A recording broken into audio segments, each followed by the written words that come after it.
Buenas noches. Hace 7 días, Negro sobre Blanco trató de lo sagrado, y lo hizo en compañía de Mario Schatz, Francisco de Oleza, Isidro Palacios y Carlos de Prada.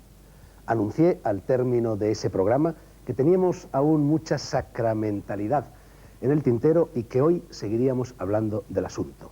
Es lo que a partir de este momento vamos a hacer en compañía de Victoria Cirrot, profesora titular de Filología Románica en la Universidad Pompeu Fabra de Barcelona, de José María Poveda, profesor titular de Psiquiatría en la Universidad Autónoma de Madrid, de Ramiro Calle, que es también profesor, aunque no en un recinto universitario, sino en el Centro Sadak de Yoga y Meditación, está en Madrid, él lo fundó hace muchas lunas y lo sigue dirigiendo, y por último de Juan García Atienza, que no es profesor, pero sí investigador y, por supuesto, como el resto de los contertulios, escritor. Las 4 personas sentadas alrededor de esta mesa tienen al menos una cosa en común. Todas ellas acaban de dar gozosamente a luz un libro, sendos libros, y todos esos libros tienen que ver con la espiritualidad, con lo sagrado, con lo que no se toca pero existe. O sea, con esas moradas o castillos interiores, por decirlo con la terminología de nuestros más altos místicos, que son las que en último término, creo yo, acotan, definen, caracterizan y hacen posible la condición humana. Ramiro Calle, empecemos por él, es seguramente el hombre que más ha contribuido en España a la difusión teórica y práctica de la espiritualidad, del hinduismo, del budismo y en menor medida de otras doctrinas orientales, como por ejemplo el taoísmo. Casi infinito, como infinitos son los brazos de Shiva, es el número de las obras publicadas por él, por Ramiro Calle, hasta el momento. Y la última en esa larga lista es esta, El Fakir, que inaugura en la editorial Martínez Roca una nueva colección dedicada a los relatos de carácter espiritual o espiritualista. Son aproximadamente 160 páginas recién salidas del horno en las que se nos cuenta la historia de un occidental descreído que se va a la India. Mejor si nos lo cuentas tú, Ramiro. Pues sí, querido Fernando, es un occidental que, no hallando ya respuestas en Occidente y en la forma de vida confusa y alienada en que discurre su existencia, marcha a la India para entrar en contacto con la espiritualidad más ancestral de este milenario país, que es, como sabéis, el crisol, la fuente de toda la cultura mística de Oriente. Y allí comienza a conocer infinidad de representantes espirituales de distintas tradiciones, desde el saivismo de Cachemira, pues al yoga, al budismo, al Sankhya y otras culturas místicas de la India. Y finalmente, después de una azarosísima búsqueda, por fin conecta con un fakir en lo aparente. En lo aparente es un volatinero, es un fakir que se somete a todas las pruebas más impresionantes que podamos imaginar para la superación del dolor, pero que pertenece a una antigua tradición o linaje, y todo esto es cierto, que hay en la India, que son las antiguas escuelas de fakirismo, donde los fakires no eran simplemente exhibicionistas para conseguir unas rupias, sino que pertenecían a una tradición muy antigua que contaba con técnicas especiales de control psicosomático, de trance, de éxtasis, para conectar con la energía de lo que ellos llaman el vacío primordial. Y entonces toda la historia discurre luego con este alambrista o volatinero que, a la vez que le va enseñando a pasar el alambre, le va enseñando a pasar la vida, porque hay un paralelismo entre lo que es el alambre y la vida. Para pasar el alambre, Fernando, como sabes, hay que estar en el aquí y ahora, hay que evitar precipitarse en los extremos, hay que cultivar la atención mental pura, hay que mantener la ecuanimidad, y en la medida en que va aprendiendo a pasar por el alambre, aprende a pasar por ese alambre que todos tenemos de mayor o menor duración, que es la vida. Ramiro, la imagen del alambre es una imagen precisamente shivaíta, es un poco lo del filo de la navaja, arduo y difícil es pasar por ese filo de la navaja sin cortarse ni caerse. Y ese camino por el filo de la navaja o ese baile de funámbulo por el alambre desemboca en tu novela desemboca en muchos sitios, casi desemboca en un delta, pero hay dos factores de este delta especialmente importantes. Uno es esa práctica del fakirismo que consiste en enterrarse viva una persona, y la otra es el samadhi. El famoso samadhi del hinduismo habla un poquito de las dos cosas, el enterramiento en vida y el samadhi. Sí, pues mira, tú sabes que un alambrista se somete a 3 aspectos del alambrismo, que los 3 yo creo son comparables con la vida.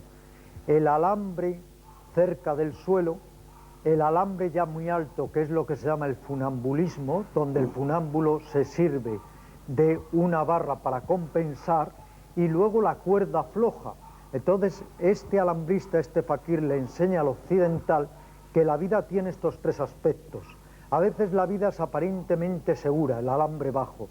A veces la vida se vuelve más insegura, el alambre de gran altura, y a veces la vida es una cuerda floja, donde ya no hay leyes fijas, ya es la inseguridad donde uno tiene que arrostrar cada circunstancia o situación en la urgencia del momento. Estos fakires de estas antiguas tradiciones, además de dominar muchísimas técnicas de autocontrol, una de la que dominaban en mayor grado era, como tú has dicho, Fernando, el enterramiento. Yo he buscado en los anales más antiguos sobre estas pruebas de enterramiento, que hay casos totalmente constatados, como es el caso de Jaridas, que era un fakir que estuvo enterrado 40 días con la guardia del Marajá apostada en la tumba para que no hubiera truco. Pero lo que sí quiero decir es que el fakir, para someterse a esta prueba, que es la más peligrosa porque se pone al borde entre la vida y la muerte, tiene que dominar totalmente su fisiología, tiene que ralentizar al máximo su metabolismo, porque él tiene que consumir en varios días el aire que consumiría una persona en 10 minutos. Es primero amortajado, luego es metido en una urna que se sella o se lacra, y luego es enterrado a varios metros de profundidad en el suelo. Previamente el Fernando, muy rápidamente, porque es muy laboriosa toda la preparación, el fakir hace un ayuno, el fakir medita durante días, y luego se tapona los oídos y los orificios de la nariz con tapones de cera, vuelve, como tú sabes, mediante una técnica yógica, la lengua hacia detrás para cerrar por detrás los orificios nasales, entra en samadhi, en éxtasis profundo, el trance yógico, y se autohiberna. Y entonces queda en ese estado de hibernación o de catalepsia profunda, en el que puede permanecer varios días. Confirmo, Ramiro, en que el perro que está ladrando ahí fuera y que en estos momentos se nos está colando con sus ladridos en el programa se entierre un poco en vida, entre en catalepsia profunda y luego, por supuesto, resucite. Ramiro, a través de todas estas enseñanzas que va recibiendo el personaje de tu novela, se le enseña, veo aquí, a dominar los sentidos, purificarse mediante el ayuno, ser humilde, desprenderse de sus envolturas físicas, mentales y espirituales, interiorizar su sexualidad y estimular su intuición mística. Le voy a hacer una sola pregunta, la voy a hacer, pues ya sabes que aquí en Occidente, en cuanto sale a reducir la palabra sexualidad, las orejas de todo el mundo se aguzan. Bueno, yo sé que tú practicas la sexualidad de una forma sagrada, tal y como se preconiza en el tantrismo, en el taoísmo, y que una de las, en fin, un poco el epicentro de esas enseñanzas es que no, el varón, a diferencia de la mujer, no tiene nunca que eyacular, no tiene nunca que perder el bindu, esa energía biológica que reside en el semen, y por lo tanto hay que intentar llegar al orgasmo no a través de la eyaculación hacia el exterior, sino hacia el interior, el orgasmo tántrico. ¿Cómo es eso? Sí, hay que dominar una técnica que se llama Varroli, que es una técnica de control de determinados músculos para, en lo posible, siempre contener y retener el esperma, y el esperma, en lugar de que se derrame o se desparrame, sea invertido hacia los chakras o centros superiores, y recuperar lo que llaman así los yogis tántricos la luz del semen, que es de alguna manera ese amrita, ese néctar divino balsámico que nos ayuda a mantener la calma y la claridad. Hay 2 vías en este sentido: la de aquellos yogis tántricos que expulsan su semen, pero luego lo recogen a través de la misma aspersión de ese semen y la de aquellos que, como tú muy bien indicabas, Fernando, pues efectivamente o pueden nunca precipitarse en el orgasmo o a través de determinadas técnicas llegan al orgasmo pero nunca eyaculan. José María Poveda quiere decir algo al Bueno, respecto. apuntar quizá una cosa como que a veces se nos escapa desde los acercamientos occidentales y que es sumamente simple y que viene al hilo de esto. Un problema relativamente banal pero inquietante es el problema de los niños que se hacen pipí de noche. Y entonces es que no se hace algo con tan sumo sentido común como es entrenar un músculo al que tú has aludido, que es el músculo pubococcígeo del niño. Y eso, en lugar de darle pastillas, castigarle si se hace pipí, no sé qué, no sé cuántos, pues es que el padre vaya con el niño y le diga, bueno, cuando estás orinando, interrumpe y luego vuelves a soltar. Interrumpes y entonces se entrena ese músculo y no hay que hacer una problemática. El niño está envidioso de su hermano, la niña está envidiosa del no sé qué, chantajea a la madre, no. Es entrenar en que un músculo fundamental en la misión y en las relaciones sexuales posteriormente puede ser entrenado en lugar de ser tenido por ahí abajo y olvidado diciendo, bueno, pero ¿qué pasa con eso? De la misma forma que hay un hinduismo secreto en el cristianismo y un cristianismo secreto en el hinduismo, se ve que hay también en la medicina occidental algo de yoga que se nos cuela. Ahora, por ejemplo, Fernando, este fakir, no el occidental, el fakir de este libro, él ya no necesita ni siquiera recurrir al intercambio sexual, porque él dice que ya ha despertado dentro de sí mismo a la mujer y al hombre que todos llevamos, él hace el amor dentro de sí mismo, consigo mismo, y ya no necesita esta vía de la sexualidad sagrada, sino que él está en la castidad. Pero lo que todos los yogis dicen al respecto es que la contención sexual de nada sirve si no hay contención del pensamiento y contención mental. Ramiro, yo sé que lo he dicho antes, lo he insinuado, que tú practicas este tipo de técnica erótica, pero además de practicarla, ¿enseñas a hacer el amor así en el centro Sadak? No, por supuesto que no. Hay llamadas, pero por supuesto que no, pero como muy bien decía Poveda, el secreto está primero en aprender a controlar determinados músculos. Para ello hay técnicas muy definidas en el yoga, que son técnicas de contracción anal, y técnicas que nos van permitiendo precisamente llegar a este tipo de sexualidad, que es una sexualidad sagrada, una sexualidad sacramental, que no hay que olvidar que nada tiene que ver con la sexualidad profana y que lo que trata de lograr es un intercambio electromagnético en la pareja para llevar la mente a estados de trance místico. Y trata también de eliminar, como tú mismo has señalado, las diferencias sexuales entre varones y mujeres, alcanzar el andrógino, el ser humano perfecto, completo, que ya no es ni varón ni mujer, sino que es ambas cosas al mismo tiempo, o mejor dicho, ninguna de ellas. Seguramente lo del andrógino es voz que aparece en el diccionario de símbolos de Juan Eduardo Cirlot. Yo antes he dicho que las 4 personas presentes en la mesa tenían un libro recién publicado. En realidad, en el caso de Victoria Cirlot, ese libro es un libro del cual ella ha cuidado la edición, pero es de su padre. Juan Eduardo Cirlot, un personaje verdaderamente mitológico de las letras catalanas y de las letras ibéricas. Victoria Cirlot, además de ser profesora, como dije antes, de filología románica, es también codirectora de la colección El Árbol del Paraíso en la editorial Siruela. Además de esta espléndida edición del diccionario de símbolos, verdaderamente es un do de pecho editorial, has cuidado también una edición de Mircea Eliade, El vuelo mágico. Que no consiguió nunca lo que contaba Ramiro ahora, ¿no? ¿No lo consiguió? No, al parecer no. Bueno, en el Himalaya no consiguió aquí tenemos precisamente realizar las libro, técnicas sagradas el diario íntimo de la India, de Mircea Eliade, donde entre otras cosas se nos cuenta, porque él se fue con una beca de un marajá a estudiar a la India cuando tenía 21 años, y allí se enamoró de la hija de uno de sus maestros, ¿no? Y bueno, más o menos en este diario íntimo de la India se cuenta algo de esto. Y tú acabas de estar, me parece ahora, Ramiro, en el ashram, en la ermita del Himalaya, en efectivamente, la cual inició sus visiones Mircea. Ciertamente, él estuvo, después de estar, como sabéis, en Calcuta, aprendiendo del profesor Dasgupta, luego él se trasladó, porque quería vivir una experiencia directa mística del yoga, se trasladó a Rishikesh, río arriba, ¿no? Río arriba, en las estribaciones himalayas, al lado del Ganges, y ahí dispuso de una pequeña ermita, lo que ellos llaman un kutir, una casita, no es una cueva, es una casita, donde él durante 6 meses se preparó, pero muy a fondo, en lo que a él más le interesaba, que eran las técnicas de control respiratorio, lo que llamamos el pranayama, porque él siempre pensó que si somos capaces de controlar la energía, podríamos controlar la mente y el cuerpo, puesto que él dice que el prana, la energía, como dicen los yogis, es el sustratum de la mente y del cuerpo.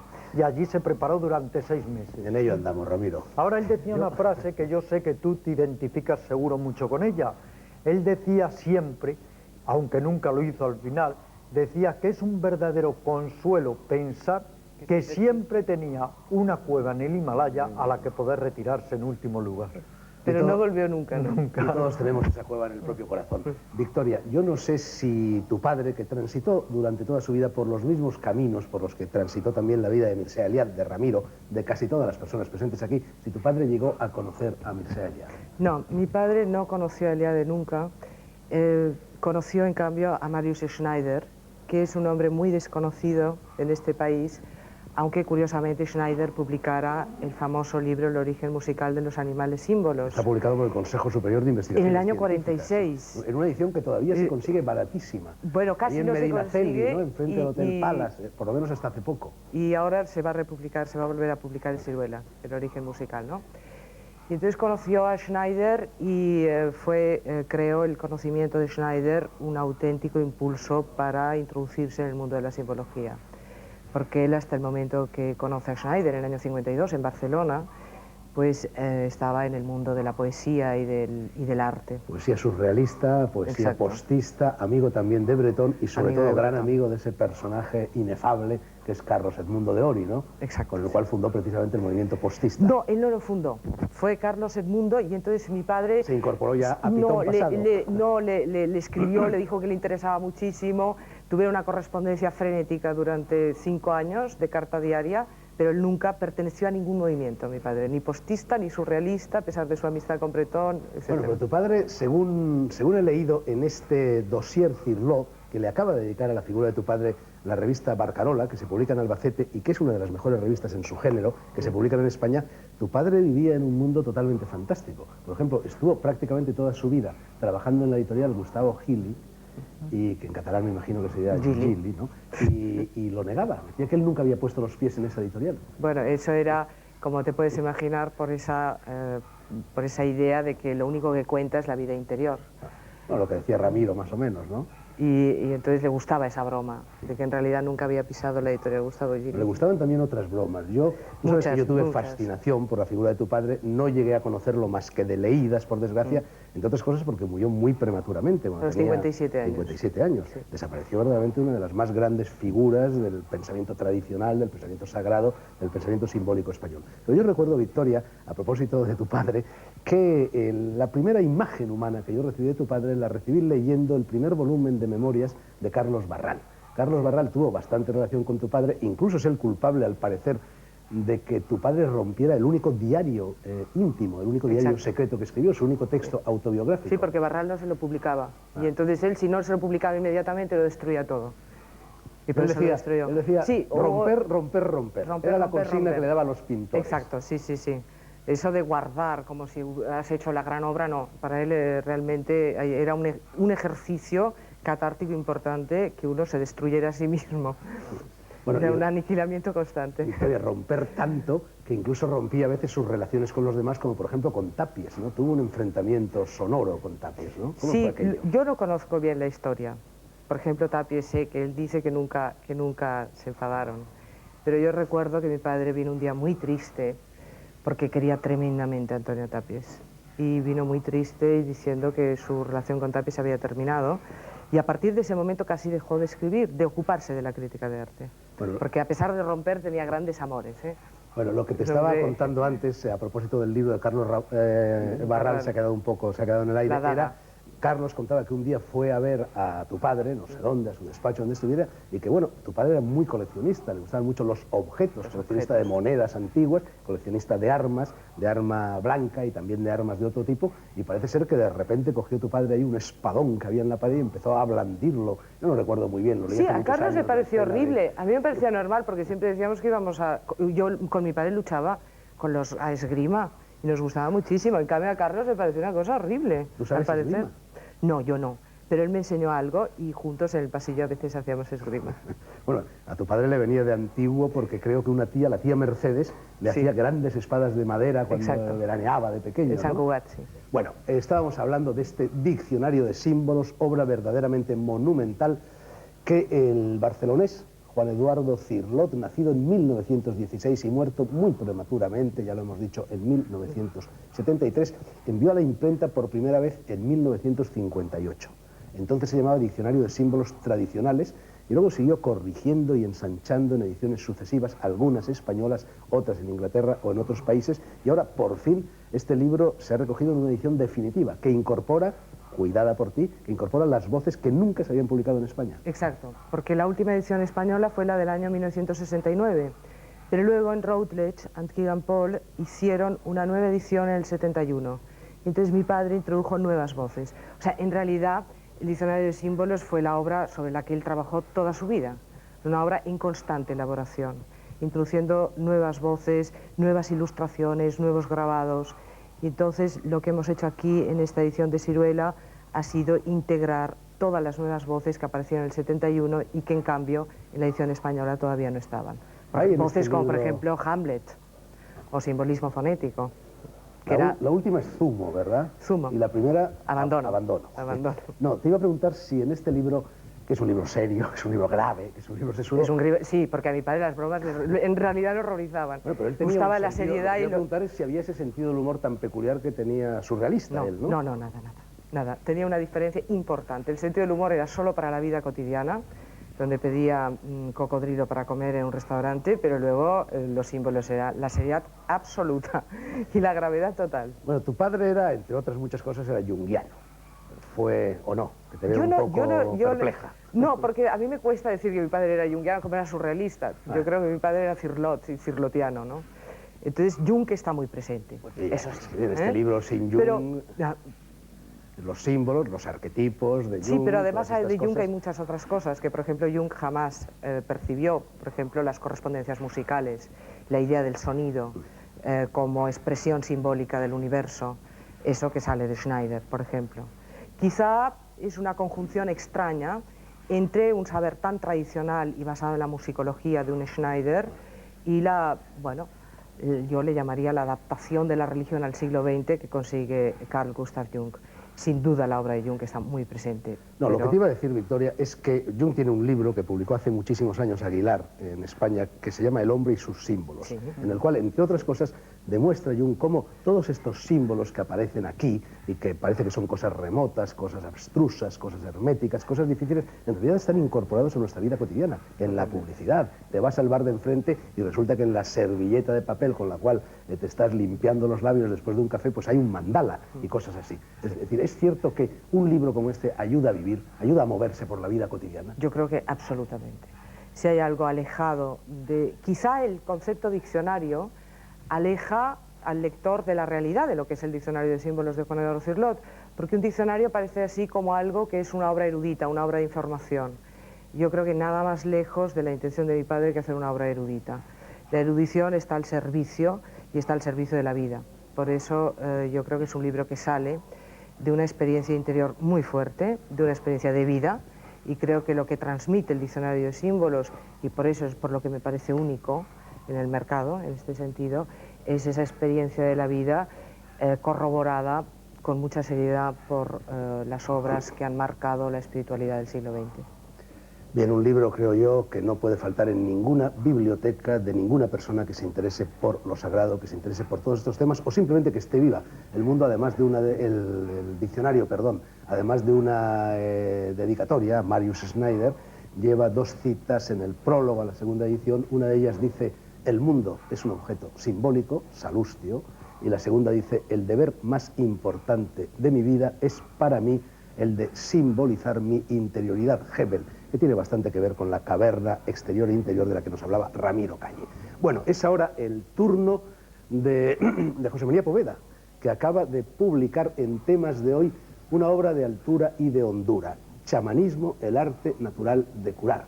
Una obra en la que además han colaborado algunos de los mejores especialistas del mundo en las culturas chamánicas, con miras a exponer y analizar prácticamente todo lo que debemos saber acerca del chamanismo. José María, chamán es una palabra de la que ahora se usa y abusa al calor de la nueva era. Mucha gente utiliza esta palabra y me temo que en bastantes ocasiones no la utiliza con propiedad. ¿Tú podrías explicar con brevedad, antes de que tengamos que abrir un pequeño paréntesis para la publicidad, qué es un chamán, qué es el chamanismo? Pues sí, con mucho gusto. El término chamán viene de las lenguas tunguses de la Siberia. En Siberia es donde se empezó a estudiar sistemáticamente este tema de la medicina primitiva. Y chamán, en su origen etimológico, significa el que sabe, el que está enterado. Una cosa muy importante que hay que tener en cuenta es que los chamanes surgen no hace 2000 años, como cabría pensar, ni siquiera 4000, sino hace prácticamente 70.000 años, probablemente incluso 300.000 años. Y son las primeras personas que atienden a los demás en cosas tan importantes como es el dolor, la enfermedad y la muerte.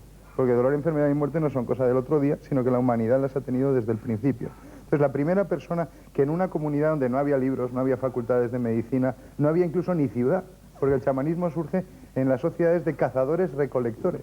Por eso está presente ahora en los esquimales, por eso está presente en la Amazonia, pues está en los grupos donde todavía no se vive en ciudades. Cuando la gente empezó a vivir en ciudades, el fenómeno chamánico empezó a ir de otra manera. Pero el chamán surge en el primer momento cuando alguien ve el fuego y en lugar de salir aterrorizado, como instintivamente hacen todos los animales, se acerca, curiosea, lo trae para un lugar donde está con sus seres queridos, con su familia, y hace un hogar, hace una casa. Trasciende el miedo y mejora la calidad de vida, mejora la calidad del presente. El chamán, eso lo datamos en torno a 350.000 antes de nuestra era. En el 70.000 antes de nuestra era surge el momento en que uno empieza a hablar del muerto. Y construyendo el muerto, dando respeto a la persona muerta, se crea la historia. Y se crea el hablar con verbos del pasado. Bueno, no sigas que nos mareamos, José María. Una curiosidad chismosa. ¿Qué pinta Alaska, a la cual agradeces su colaboración en este libro al final? Pues mira, lo que pinta es que el chamanismo no solo es un fenómeno ancestral y que se remonta a la historia... Alaska me refiero a Olvido. Olvido no Alaska, sino que es que en el momento actual el chamanismo está, por así decir, siendo revivificado. Y entonces ella se encarga de hablar del tecnotribalismo, que es la fusión entre, que se ve también muy claramente en la música, por ejemplo, donde nuevos instrumentos recientes, algunos productos de la alta tecnología, se funden con antiguos instrumentos, con antiguos puntos de vista o puntos de crear sonido y se crea una nueva cuestión, una tercera vía. Entonces ella aporta lo que es la sensibilidad de esa fusión entre instrumentos, músicas, puntos de vista, incluso ingestión de sustancias ancestrales y la comparación de esas antiguas sustancias, de esas antiguas músicas, con el momento actual y su proyección futura. Ramiro, no has conseguido que el perro caiga en catalepsia. Publicidad y volvemos enseguida. Estamos hablando con José María Poveda sobre su libro Chamanismo, el arte natural de curar. José María, tu libro lleva un índice extraordinariamente útil para quien, como yo, pretende hacerte una entrevista sobre él, porque prácticamente los títulos de los diferentes capítulos, de los diferentes apartados, son preguntas. Así que casi te voy a ir formulando algunas de esas preguntas. Pero ante todo, José María, el uso de animales en el chamanismo es muy importante, lo que se llama animales de poder. Hay incluso un capítulo especialmente dedicado al poder del caballo. Y lo primero que te quiero preguntar es si este perro tiene alguna significación chamánica y es un perro de poder. Sin duda, yo creo que nos trae a la conversación recordar que el perro es un colaborador extraordinario en la vida de la humanidad, que se data probablemente en el 100.000 antes de nuestra era, cuando se empezó a crear esta colaboración tan interesante, y que en el chamanismo el perro significa lealtad. Y cuando uno tiene un perro o hace relaciones con los perros o lo considera, para los nativos significa sobre todo la lealtad, la capacidad de efectivamente generar un vínculo y una confianza y un modo de servir. Bueno, seguro que tú sabes, y desde luego Juan Eduardo Cirlot lo sabía y lo mencionará en este diccionario de símbolos, que en la cultura griega el perro era lo que se llama un animal psicopompo, es decir, uno de los animales que conducen el espíritu humano a través de la laguna Estigia o de lo que sea, al más allá, en la barca de Carón, y de ahí viene el cancerbero. Así que esperemos que este perro no nos conduzca ahora a todos aquí al más allá y nos volatilicemos en presencia de los espectadores. Sí. Bueno, los animales de poder, lo que se ha visto es que los seres humanos compartimos uno de nuestros 3 cerebros con prácticamente todos los animales mamíferos, y ese segundo cerebro es el sistema límbico, que es el que soporta las emociones, la memoria y la motivación. Entonces, el considerarnos a nosotros mismos como animales, o considerar que el animal lo tenemos dentro y que de alguna manera, al ver un animal de poder fuera, lo podemos trabajar fuera y hacer una transformación interior, es algo muy importante. Entonces, por ejemplo, el Freud nunca trabajó con caballos, no tenemos fotos de Freud viviendo en una granja, estando con caballos, estando con perros, y entonces mucho de lo que él llamó que era el inconsciente, nosotros lo podemos redescubrir estableciendo una relación interesante de comunicación real con los animales. Y no digamos estableciendo una relación como se hace en el Tantra o cuando se habla de Kundalini, con las serpientes, estamos estableciendo una relación con el inconsciente freudiano. O sea, Freud levantó una serie de áreas, pero su propia falta de experiencia personal, no fue un chamán, no estuvo en la India, como por ejemplo el Jung, pues hizo que él detectara un área, pero no la investigara. Entonces, gracias al chamanismo podemos conocer partes de nuestro inconsciente, de nuestra propia personalidad, que si no, no trabajamos. José María, me imagino que la mayor parte de las personas que aquí en España se acerquen a este libro, que al fin y al cabo se subtitula en gruesas letras negras, El arte natural de curar, se van a plantear en qué medida el chamanismo puede servirles para resolver sobre todo sus problemas psíquicos, pero también sus problemas físicos. Tú, que eres psiquiatra además de autor, ¿aplicas las técnicas del chamanismo en el trato con tus pacientes? Sí, porque imagínate una idea fundamental al chamanismo, yo diría casi una de las ideas esenciales. ¿Cómo aprende el chamán a curar? Porque no había universidades, no había libros, se hablaba poco y mal, se enseñaban visiones, pues aprende de su propia enfermedad que él se ha curado de ella. Entonces los chamanes son enfermos rehabilitados. Bueno, eso es una idea que recoge el psicoanálisis, porque para ser psicoanalista hay que ser psicoanalizado. Claro, pues durante miles de años los chamanes lo eran porque habían tenido una enfermedad, la habían superado, tenían experiencia de primera mano y entonces venía la gente del pueblo cuando alguien tenía una enfermedad parecida y hablaba con el experto. Él sí que sabía, había estado a punto de morirse, pero había salido. Entonces con ese hay que preguntarle, no con uno que la tiene pues por la experiencia por un libro, porque le han contado, no, él sabe de primera mano. Entonces, cuando viene un cliente, cuando viene alguien que está sufriendo, una de las cosas es decir, no solo va a ser bueno para ti mejorarte, sino que cuando tú mejores vas a poder ser un instrumento de salud en tu familia, en tu casa, en el barrio. Y entonces esto nos lleva a algo que es un redescubrimiento también, como tú apuntabas del psicoanálisis, que son los grupos de autoayuda. Se están patrocinando mucho en Estados Unidos, en España, grupo de autoayuda de diabéticos, grupo de autoayuda de familias de cancerosos, grupo de autoayuda de SIDA. Bueno, pues en realidad el chamán en su origen era el creador de un grupo de autoayuda donde su propia experiencia le servía para ayudar a los otros. Entonces, cuando una persona se va a curar, no solo se va a curar para él, sino para los otros. Ramiro, tú en una cartita que tuviste la bondad de enviarme hace unos días, me informabas de que acababas de llegar, como siempre, de la India y que habías ido allí, entre otras cosas, a recibir información sobre tribus en peligro de extinción. Tribus que no tienen nada que ver con el hinduismo como normalmente lo entendemos, tribus que son anteriores en el tiempo al hinduismo y que sin embargo sobreviven allí en la India. ¿Hay chamanismo en esas tribus? Por supuesto, en todas las tribus hay el chamán correspondiente. Estas son tribus que, como tú muy bien has indicado, Fernando, son prearias, son autóctonas, son los verdaderos aborígenes, lo que ellos llaman adivasis de la India. En la India hay infinidad de estas tribus, cada una con sus creencias, con sus prácticas chamánicas, con sus cultos y sobre todo con un sentido importantísimo de lo sagrado. Ellos son los primeros ecólogos del mundo, no se puede bajo ningún concepto dañar la tierra y tienen un respeto desde una brizna de hierba a un búfalo. Yo estos últimos años, toda mi labor, toda en la India, ha sido conectar con estas tribus. Y ahora mismo, hace unos días, he dejado a una de estas tribus en peligro de extinción. Son los Todas, viven en el sur de la India. Hay ahora 1.600 solamente miembros en esta tribu y para ellos el conector, vamos a decirlo así, con la presencia divina es el búfalo. El búfalo es el animal sagrado y cuando tú les preguntas a alguna persona de esta tribu ¿por qué sabes esto? ¿Por qué sabían, por ejemplo, ellos que iban a ser invadidos por los británicos? Ellos siempre responden, el búfalo sabe, el búfalo sabe. Y en todos los poblados de esta tribu hay un templo con la representación de un búfalo y el sacerdote, el chamán, se conecta con el búfalo y el búfalo sirve de punto de proyección hacia la presencia divina. Lástima. Es muy interesante, porque normalmente el animal que se elige por cada grupo no es algo que es al buen tuntún, en absoluto. Es el animal que ecológicamente refleja mejor la simbiosis del grupo con la naturaleza. Entonces es un puente.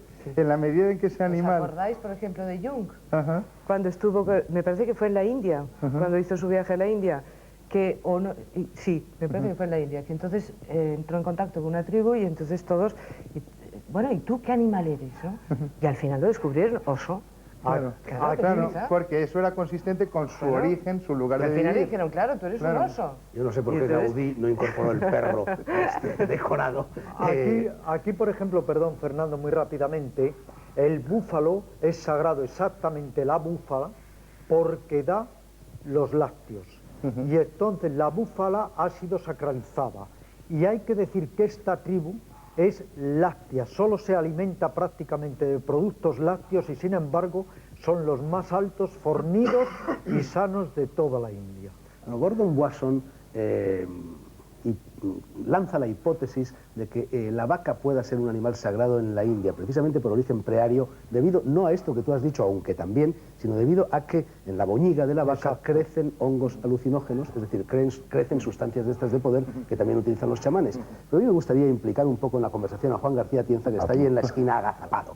Juan, tú has recorrido toda España buscando fiestas y buscando prácticamente todo lo sagrado. Buscando muchas cosas, pero fiestas también. La primera pregunta, Juan, es, tú recuerdas, claro, esa figura chamánica, o por lo menos parece chamánica, que es quizá la primera figura antropomórfica del arte rupestre español, que es la que está en esa especie de capilla sistina de la cueva de Ojoguareña en Burgos. Sí. Tú, a lo largo de este rastreo de fiestas populares y de muchas otras cosas por España, ¿has encontrado vestigios chamánicos? El vestigio chamánico está presente constantemente. Lo que ocurre es que se está perdiendo debido a esta tecnificación que estamos sufriendo todos. Pero yo casi diría que el chamán representativo en fiestas de la gran mayoría de España está en la botarga. La botarga se ha fastidiado. Palabra que figura en el título de este programa, explica lo que es la botarga, que mucha gente bueno, no pues sabe mira, lo mismo que la botarga en cierto modo es el que recibe las bofetadas en este momento. Es aquel personaje muy semejante a la víctima de las ciudades griegas que en los días anteriores a la fiesta de fundación de la ciudad era tratada como el ser más importante, el que recibía todos los dones de la ciudad, todos los favores, el que prácticamente se convertía, como hoy se pueden convertir las alcaldesas, en el dueño de la ciudad, de tal manera que él acumulaba todo lo bueno y todo lo malo, sobre todo todo lo malo que la ciudad tenía en sí. Cuando yo lo había acumulado, cuando se convertía en un saco de pecados, llegaba el día grande de la fiesta y era o arrojado de la ciudad o incluso en algunos momentos muerto. Entonces este personaje ha subsistido por todas partes en España, ha subsistido como la botarga, como nombre genérico, y con tantos nombres como los cachimorros, etcétera, que existen por todas partes. Entonces se convierte en el protagonista, en cierto modo pasivo de la fiesta. Recibe todos los palos que le consiguen dar, sobre todo los niños, que son los que se inician en este poder, y en un momento determinado tiene que desaparecer. Incluso fijaos que en muchos casos estas botargas no nacen de la ciudad, sino que el día de la fiesta vienen de fuera y se incorporan al pueblo en todo lo que tiene este pueblo de sentido festivo. Y desde el momento en que se incorporan, desconocidos del resto de la ciudad, se convierten en un elemento fundamental de la fiesta. Se distinguen naturalmente porque llevan unos vestidos completamente distintos a los que lleva la gente, son pues trajes de polichinela prácticamente en todos, en muchos casos máscaras, en unos casos uno solo, pueden ser dos o pueden ser una multitud, ¿no? Y reciben todas las culpas de la ciudad, los palos, las pedradas, los naranjazos. Porque esta figura se encuentra igual entre los hopis, cuando vienen los cachinas, que son gentes que vienen de una manera muy colorista, en momentos donde la tribu está pasando una circunstancia muy rara, pero es que en Japón hay figuras parecidas, entre los esquimales hay figuras parecidas, y entonces dices, ¿cómo? Si esta gente no se lo han podido contar unos a otros, presentan una estructura tan parecida. José María, antes, que yo estaba más callado que un muerto, sí. Pero mientras estabais contando una serie de cosas, incluidas elementos del simbolismo de Juan Eduardo Cirlot, yo estaba viendo que en España, si no en este momento, en un momento determinado de la historia, Todos estos elementos han existido. Eso es. Es decir, cuando Ramiro estaba hablando del erotismo sagrado, ese erotismo sagrado, naturalmente satanizado por la Inquisición, estuvo en los alumbrados.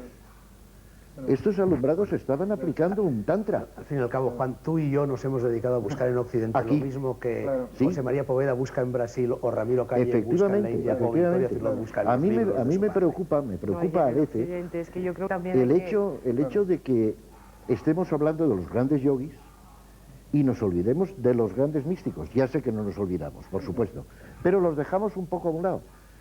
Y en el fondo, tanto los reconocidos como no los reconocidos son gente que se ha comportado en un momento determinado como los grandes yogis de la India. Solamente que previo han tenido que pasar por las horcas caudinas de la Inquisición y de la Iglesia, cosa que en estos países no existe. De ahí el atractivo que tienen, porque nos sirven de modelo.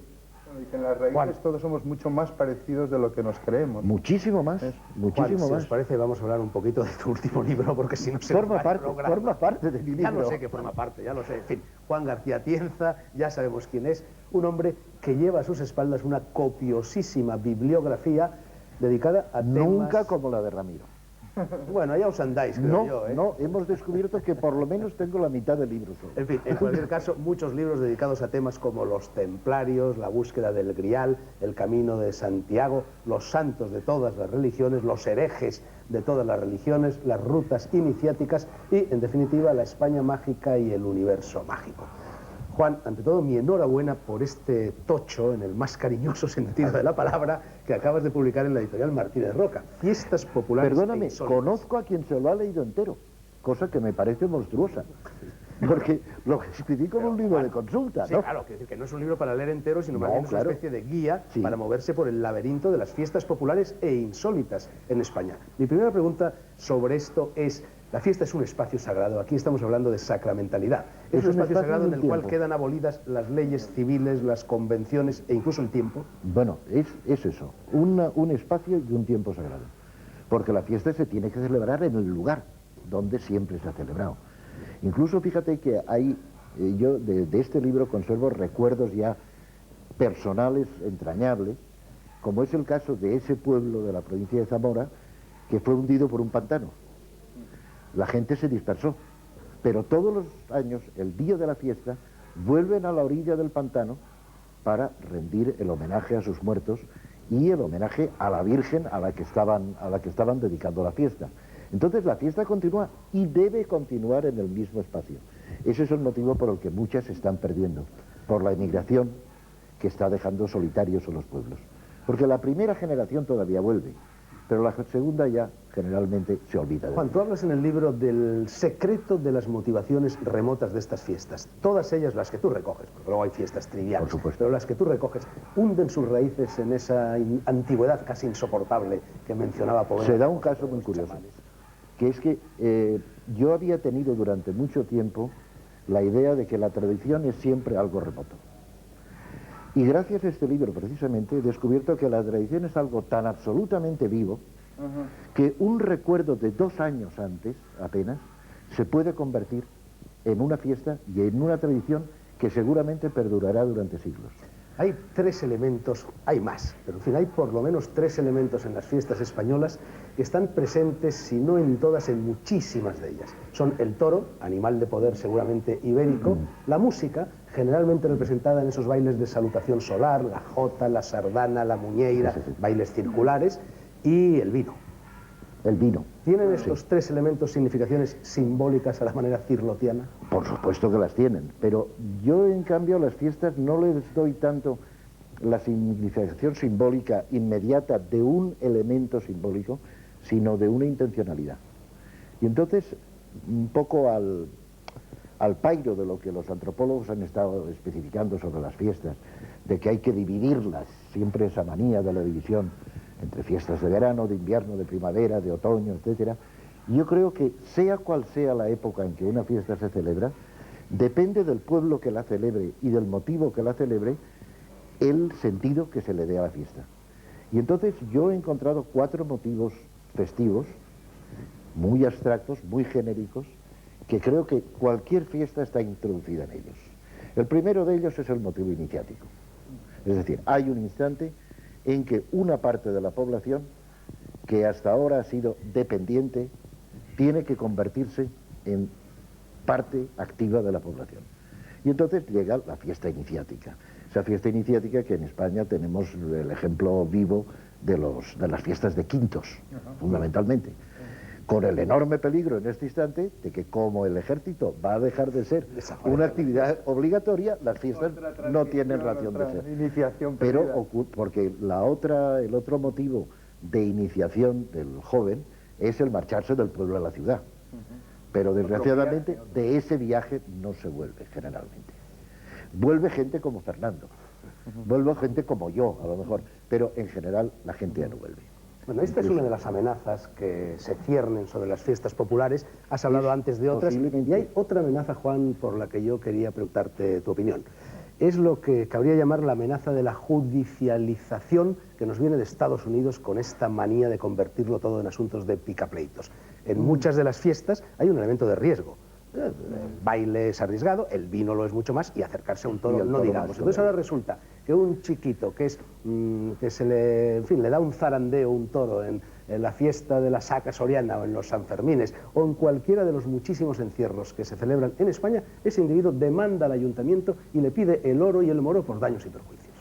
Es decir, ese trasplante de la mentalidad yanqui a la mentalidad ibérica. Es que no es el único ejemplo. No, pues ya sé. Porque hay un ejemplo que tú además conoces de muy cerca, y es el hecho que en un determinado pueblo de Soria, muy conocido por el paso del fuego, San Pedro Manrique, han puesto... digamos nombres. No, vale, sí, ¿por qué no? Tú lo denuncias en el libro. Yo lo denuncio porque es que... cobran la entrada. Cobran la entrada, pero es que hay algo que me parece todavía más grave, que no puedo censurarles que cobren la entrada. O sea, como persona no puedo censurárselo porque estamos viviendo en un mundo en que eso es un elemento casi necesario. Y San Pedro Manrique, que es un pueblo muy pobre, uno de los elementos con los que cuenta para poder subsistir y que el pueblo no se quede vacío, es que pongan esa taquilla y que luego sea para beneficio del pueblo. pueblo. Lo que tú quieres decir es que hay tal afluencia de gente que evidentemente la fiesta no se puede celebrar con tal gente. Ya ir a los Sanfermines, por ejemplo, es imposible porque está aquello atiborrado y hace falta una especie de número clausus de la fiesta. Pero claro, ¿no sería muchísimo mejor, en lugar de cobrar la entrada, que pasara el sombrero? Uno se ganara el derecho a participar en la fiesta a través de una serie de pruebas iniciáticas y cuando esas pruebas pero tú sabes que en el caso de San Pedro Manrique, la experiencia de muchísimos años es que no hay quien pase el fuego, a no ser que sea del pueblo y que tenga esa especie de elemento chamánico posiblemente que le permite pisar el fuego sin motivo, sin peligro. En realidad sabemos, Juan, que el secreto de pisar el fuego es no tener miedo. Por supuesto. No ser derrotado por lo que Carlos Castaneda dice, pero el primer es que enemigo del conocimiento. esa es una... Tienes miedo, encoges los dedos, entonces entra el oxígeno, se produce la combustión. Si tú pisas firmemente, incluso llevas encima una mujer, un niño, etcétera, mucho más sano, mucho más seguro, claro. Bueno, ¿cuál es el estado actual de las fiestas en España? ¿Tú crees que realmente es material de derribo? No, todo lo contrario. Es un elemento múltiple que puedes ver. Por un lado, están desapareciendo muchas fiestas. Segunda posibilidad, se están recuperando muchas fiestas que hacía 70 años estaban perdidas. Una de ellas es la morería en el norte de Aragón, se está dando. Se están creando tradiciones nuevas, algunas de hace 3 años y ya son tradición, como este pueblo de Granada que está celebrando la fiesta del paso de año el día 31 de agosto. Y el pueblo lo ha asumido y lo celebra ya así. Y, por otro lado, las fiestas que están cambiando de sentido y que no tienen más remedio que cambiar de sentido porque todas las circunstancias sociales se han puesto al contrario. Es decir, ¿qué motivo tiene hoy? Motivo interno, motivo particular, el que se celebren unas alcaldesas en Zamarramala y tantos otros sitios, cuando resulta que más de la mitad de los pueblos de España tienen ya alcaldesas de verdad en sus municipios. Bueno, respecto a esto de las alcaldesas, se produjo hace poco, hace un mes o mes y medio, un incidente que saltó a todos los periódicos, que es el que se refiere al famoso alarde de Fuenterrabía, que era una fiesta en la que tradicionalmente solo intervenían varones. Ahora se han querido incorporar por vía de feminismo también las mujeres y se ha organizado ahí un pequeño en Fuenterrabía y en Irún. Me gustaría conocer un poco la opinión de los cuadros. En definitiva, lo que está detrás de esta discusión sobre el arte, ¿está bueno el mango? Uy, ¿Es un es mango? una cosa exquisita, piñonero. No es virtual. No, es absolutamente real. Échale un poco al perro. No, decía que sí. Lo que en definitiva está detrás de esta polémica que ha habido sobre el alar de Fuenterrabía es la vieja pregunta de Eugenio Dors. Todo lo que no es tradición es plagio, os la dejo. ¿Quién la recoge? Tú, Victoria. Seguro que tu padre opinaba algo al respecto. Todo lo que no es tradición es plagio, Yo te pregunto, decías. ¿es cierto eso? Yo te recogería alguna frase de Gaudí, ya que estamos aquí. Originalidad es volver a los orígenes. Es casi lo mismo. Es casi lo mismo, sí. Quiero decir que, en fin, todo lo que no es tradición es plagio. Yo creo que lo más difícil es que la tradición sea nueva. Y eso sí que es originalidad, es volver a los orígenes, que la tradición sea nueva. Es posible lograr que lo tradicional sea nuevo. A mí me da miedo que en muchas ocasiones las fiestas que tú has estudiado y de las que hablabas caigan en degradación, que sean los modelos tradicionales fosilizados, degradados, incomprendidos, cuando aspectos de la tradición se reviven absolutamente, se recrean y entonces en ese momento la tradición vuelve a existir y tiene plena vitalidad. Pero, Victoria, es que la tradición se está creando en cada momento. Claro, cuando se O sea, crea en no es cada solamente momento. lo remoto. No, claro, pero es cuando se recrea en cada momento. Es que a veces Pero la hablamos de tradición está creatividad viva. y que hay que crear. ¿Qué es la creatividad ahí? Claro, la creatividad es convertir lo familiar en nuevo, con lo cual se está uno refrescando en vez de rutinizando. Y a la vez es convertir lo que es nuevo en familiar. Entonces ese doble hecho de acercarse creativamente enriquece. Y A eso es lo que propósito está de pasando. Fuenterrabía, ¿hay chamanas? Ah, por supuesto. Y además quedan, en mi impresión, los vascos son los indios de España. La gente cuando hubo la invasión celta aquí o cuando vinieron las gentes de fuera a aportar su cultura y sus Mantuvieron- cosas, aquí estaban antes. Bueno, estaban los, Y entonces- estaban los gallegos también, ¿eh? No Bien, los olvides, sí, pero ¿eh? vamos, quiero decir, especialmente en toda esa zona, ¿no? Y entonces, claro, ellos astures, conservan... los Claro, Asturias y los cántabros, claro. Claro. Esa especie de aleluya, esos Eso es, versitos en que esas zonas. menudean por toda España de, por ejemplo, antes que Dios fuera Dios y los peñascos, los Quirós eran Quirós y los Velascos, Velascos. ¿no? Eso, pero ya Antes que Dios fuera Dios. estábamos aquí, no éramos la gente. Efectivamente, en esas zonas donde no ha habido la presión de la ciudad, porque el problema de la ciudad es que ha ido acelerando los procesos, pero separándonos de los procesos naturales.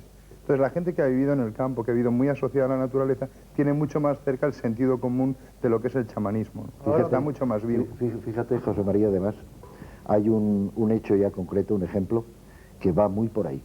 Hay un pueblo de Euskadi, que no lo debo citar, donde, al contrario de lo que está sucediendo en todos los pueblos, que quieren hacer publicidad de sus propias fiestas para atraer a los turistas, esta gente se niega en redondo ni que le retraten las fiestas y a ser posible que nadie entre en el pueblo durante las fiestas.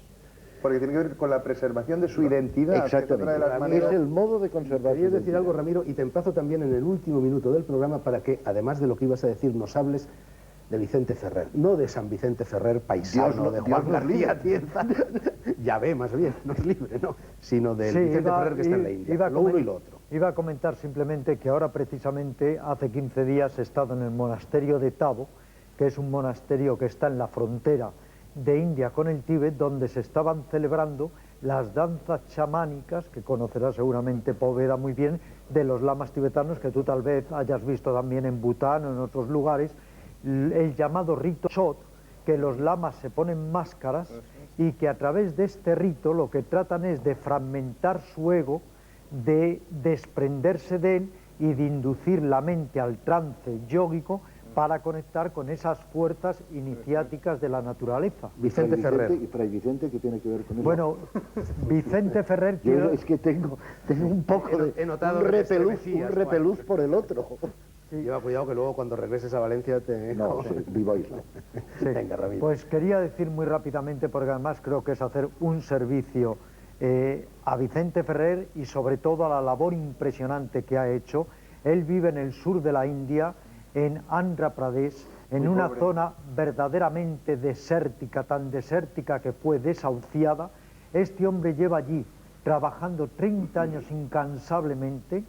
Sus recursos vienen de apadrinamiento de niños, que tiene 10.000 y pico apadrinados, pero él ha hecho cosas increíbles. En un verdadero desierto desahuciado ha conseguido que se planten más de 6 millones de árboles. Es el precursor de la ecología. Él era un jesuita catalán, ahora casado y con hijos. Y además hay que decir que él ha creado el Banco de la Mujer para que la mujer india se pueda independizar prácticamente sin intereses. Ha hecho pozos, ha construido letrinas, dispensarios para discapacitados. Su obra es tan impresionante en 30 años que lo que parece increíble, esto demuestra en qué mundo estamos, es que los medios de difusión no den a conocer la labor impresionante. Es un poco la nueva Madre Teresa de Sí. Calcuta. Como verás, Con diferencias. como verás, Porque Juan, no todos los a Vicente Vicente Ferrer no le conoce nadie. Bueno. Y en cambio, la Madre Teresa tenía un marketing. Sí, y con diferencias. Él trata de que el indio no sea ayudado, sino que el indio aprenda Eso es muy ayudarse. importante. Lo siento. O sea, Eso no se trata de darle un pez, Sino el que anzuelo eso para que es. pesque. Decía que, lo siento, tengo que detener aquí el programa. Manda de momento el tiempo, aunque los orientales sepan y algunos occidentales también lo sepamos, que eso, el tiempo no existe, es una falacia, es un espejismo producido por el velo de Isis. Chamanes, faquires, botargas, símbolos y perros. Mi gratitud a Juan García Tienza, a Ramiro Calle, a José María Poveda y a Victoria Cirlot por sus enseñanzas. Que la fiesta del espíritu no decaiga, mantened por favor la llama encendida y manténganla también, si ese es su deseo, todos ustedes. Gracias por estar ahí. Volveremos el próximo miércoles. Buenas noches.